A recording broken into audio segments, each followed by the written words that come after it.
সুনিতা উইলিয়ামছৰ পাছত এবাৰ মহাকাশলৈ যাবলৈ সাজু আন এজন ভাৰতীয় মহাকাশচাৰী ভাৰতৰ প্ৰথম পাইলট হিচাপে ৰচনা কৰিব ইতিহাস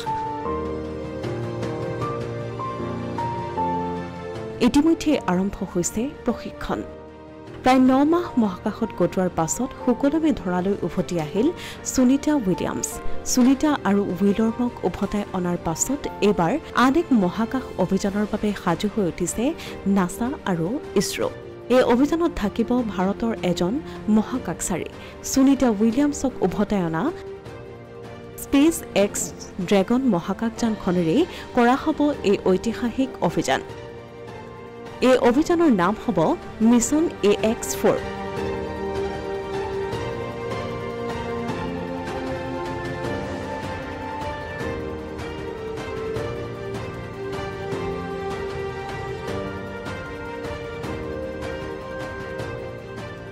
এই ঐতিহাসিক অভিযানতে থাকিব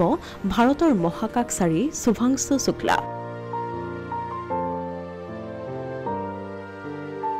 ফ্লোৰিডাৰ নাসাৰ কেনেডি স্পেচ চেণ্টাৰৰ পৰা এই অভিযান আৰম্ভ কৰা হ'ব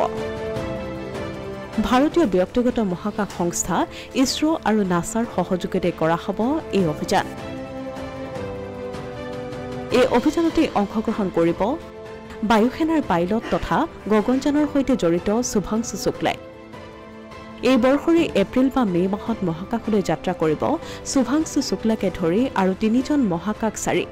নাসাৰ মতে আমেৰিকাৰ প্ৰাক্তন মহাকাশ সংস্থাৰ মহাকাশচাৰী তথা এক্সিয়াম স্পেচৰ হিউমেন স্পেচ ফ্লাইটৰ সঞ্চালক পেগি হুইটছনে বাণিজ্যিক অভিযানৰ কমাণ্ড কৰিব আৰু শুক্লা হ'ব মিছন পাইলট এই অভিযানৰ বিশেষজ্ঞ দুগৰাকী হৈছে ইউৰোপীয় মহাকাশ সংস্থাৰ প্ৰকল্পৰ মহাকাশচাৰী পোলেণ্ডৰ স্লাউছ উজনানস্কি উইভনানস্কি আৰু হাংগেৰীৰ টিবৰ কাপো 14টা দিন মহাকাশত বিভিন্ন পৰীক্ষা নিৰীক্ষা কৰি ধৰালৈ উভতিব মহাকাশচাৰী কেইজন ইছৰোৱে এই অভিযানক তীক্ষ্ণভাৱে নিৰীক্ষণ কৰিব